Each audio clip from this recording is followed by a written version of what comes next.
ಎಲ್ಲರಿಗೂ ನಮಸ್ಕಾರ. ನಾನ್ ನಿಮ್ಮ ಚೆನ್ನ. ಈ ಒಂದು ವಿಡಿಯೋದಲ್ಲಿ ಗಣರಾಜ್ಯೋತ್ಸವದ ಪುಟ್ಟದಾದ ಕನ್ನಡ ಭಾಷಣ ನೋಡ್ತೋಣ. ಈ ಒಂದು ಭಾಷಣ ಅಂತ ನಿಮಗೆ ಇಷ್ಟವಾಯ್ತಾ? ಇಷ್ಟವಾದ್ರೆ ಒಂದು ಲೈಕ್ ಅನೇಕ ವಿಡಿಯೋ ಪ್ರೋತ್ಸಾಹ ತುಂಬಾ ಸಿಗುತ್ತೆ. ಇನ್ನೊಬ್ರಿಗೂ ಶೇರ್ ಮಾಡಿ ಸಾಧ್ಯ. ಇಂತ ಅನೇಕ ವಿಡಿಯೋ ಚಾನಲ್ ಸಬ್ಸ್ಕ್ರೈಬ್ ಆಗಿ. ಹಾಗೆ ನಿಮ್ಗೆ ಯಾವ ರೀತಿಯ ಭಾಷಣ, ಯಾವ ರೀತಿಯ ಪ್ರಬಂಧ ಬೇಕಂತೇಳಿ ಕಾಮೆಂಟ್ ಮಾಡಿ. ಆ ವಿಷಯಕ್ಕೆ ತಕ್ಕಂತೆ ನಾವು ವಿಡಿಯೋ ಮಾಡಲು ಪ್ರಯತ್ನ ಮಾಡ್ತೇನೆ ಅಂತ ಹೇಳ್ತಾ ಒಂದು ಗಣರಾಜ್ಯೋತ್ಸವ ಪುಟ್ಟ ಭಾಷಣವನ್ನು ನೋಡ್ತಾ ತಿಳಿತಾ ಕಲಿತಾ ಹೋಗೋಣ ಬನ್ನಿ. ವೇದಿಕೆಯ ಮೇಲಿರುವ ಗೌರವಾನ್ವಿತ ಅತಿಥಿಗಳೇ, ಪ್ರಿಯ ಮುಖ್ಯೋಪಾಧ್ಯಾಯರೇ, ನನ್ನ ಹೆಮ್ಮೆಯ ಶಿಕ್ಷಕರೇ ಮತ್ತು ನನ್ನ ನೆಚ್ಚಿನ ಸ್ನೇಹಿತರೆಲ್ಲರಿಗೂ ಶುಭೋದಯ. ಇಂದು ನಾವು ಭಾರತದ 77ನೇ ಗಣರಾಜ್ಯೋತ್ಸವವನ್ನು ಅತ್ಯಂತ ಸಡಗರದಿಂದ ಆಚರಿಸುತ್ತಿದ್ದೇವೆ. ಈ ರಾಷ್ಟ್ರೀಯ ಹಬ್ಬದ ಸಂದರ್ಭದಲ್ಲಿ 2 ಮಾತುಗಳನ್ನು ಆಡಲು ನಾನು ಬಯಸುತ್ತೇನೆ. ನಮಗೆ 1947 ಆಗಸ್ಟ್ 15ರಂದು ಬ್ರಿಟಿಷರಿಂದ ಸ್ವಾತಂತ್ರ್ಯ ಸಿಕ್ಕಿತು. ಆದರೆ ದೇಶವನ್ನು ನಡೆಸಲು ನಮಗೆ ಒಂದು ಬಲಿಷ್ಠವಾದ ಕಾನೂನಿನ ಅವಶ್ಯಕತೆ ಇತ್ತು. ಈ ನಿಟ್ಟಿನಲ್ಲಿ ಡಾಕ್ಟರ್ BR ಅಂಬೇಡ್ಕರ್ ಅವರ ನೇತೃತ್ವದಲ್ಲಿ ರಚನೆಯಾದ ನಮ್ಮ ಸಂವಿಧಾನವು 1950ರ ಜನವರಿ 26ರಂದು ಜಾರಿಗೆ ಬಂದಿತು.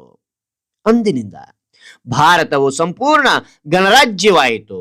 ಅಂದ್ರೆ ಈ ದೇಶದ ಪ್ರಜೆಗಳೇ ಇಲ್ಲಿನ ಸುಪ್ರೀಂ ಪವರ್ ಅಥವಾ ಸರ್ವೋಚ್ಚ ಶಕ್ತಿಯಾದರು.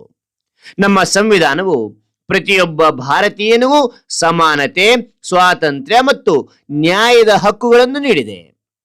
ಇದು ವಿಶ್ವದ ಅತಿದೊಡ್ಡ ಲಿಖಿತ ಸಂವಿಧಾನ ಎಂಬ ಹೆಗ್ಗಳಿಕೆಗೆ ಪಾತ್ರವಾಗಿದೆ. ಇಂದು ನಾವು ಅನುಭವಿಸುತ್ತಿರುವ ಈ ಸುಂದರ ಜೀವನದ ಹಿಂದೆ ಸಾವಿರಾರು ಕ್ರಾಂತಿಕಾರಿಗಳ ತ್ಯಾಗ ಮತ್ತು ಬಲಿದಾನವಿದೆ. ಭಗತ್ ಸಿಂಗ್, ಮಹಾತ್ಮ ಗಾಂಧಿ, ಸುಭಾಷ್ ಚಂದ್ರ ಬೋಸ್ ಅವರಂತಹ ನಾಯಕರ ಶ್ರಮವನ್ನು ನಾವು ಎಂದಿಗೂ ಮರೆಯಬಾರದು. ನಾವು ಕೇವಲ ಹಕ್ಕುಗಳನ್ನು ಕೇಳಿದರೆ ಸಾಲದು, ದೇಶದ ಬಗ್ಗೆ ನಮಗಿರುವ ಕರ್ತವ್ಯಗಳನ್ನು ಪ್ರಾಮಾಣಿಕವಾಗಿ ನಿಭಾಯಿಸಬೇಕು. ಸ್ವಚ್ಛತೆಯನ್ನು ಕಾಪಾಡುವುದು, ಹೆಣ್ಣು ಮಕ್ಕಳನ್ನು ಗೌರವಿಸುವುದು ಮತ್ತು ಪರಿಸರವನ್ನು ರಕ್ಷಿಸುವುದು ಕೂಡ ಒಂದು ರೀತಿಯ ದೇಶಪ್ರೇಮವೇ ಆಗಿದೆ. ನಾವೆಲ್ಲರೂ ಒಂದಾಗಿ ವೈವಿಧ್ಯತೆಯಲ್ಲಿ ಏಕತೆ ಎಂಬ ತತ್ವವನ್ನು ಪಾಲಿಸುತ್ತಾ ನಮ್ಮ ಭಾರತವನ್ನು ವಿಶ್ವಗುರುವನ್ನಾಗಿ ಮಾಡೋಣ. ಇಷ್ಟು ಹೇಳಿ ನನ್ನ ಪುಟ್ಟ ಭಾಷಣವನ್ನು ಮುಕ್ತಾಯಗೊಳಿಸುತ್ತೇನೆ. ಇಂತಹ ಸುಂದರ ಅವಕಾಶ ನೀಡಿದ್ದಕ್ಕಾಗಿ ಧನ್ಯವಾದಗಳು. ಜೈ ಹಿಂದ್, ಜೈ ಭಾರತ್, ಭಾರತ್ ಮಾತಾ ಕಿ ಜೈ, ಭಾರತ್ ಮಾತಾ ಕಿ ಜೈ. ಹಾಗಾದ್ರೆ ಈ ಒಂದು ಭಾಷಣ ಅಂತಕ್ಕಂಥ ನಿಮಗೆ ಇಷ್ಟವಾದ್ರೆ ಒಂದು ಲೈಕ್ ಅನೇಕ ವಿಡಿಯೋ ಪ್ರೋತ್ಸಾಹ ತುಂಬಾ ಸಿಗುತ್ತೆ.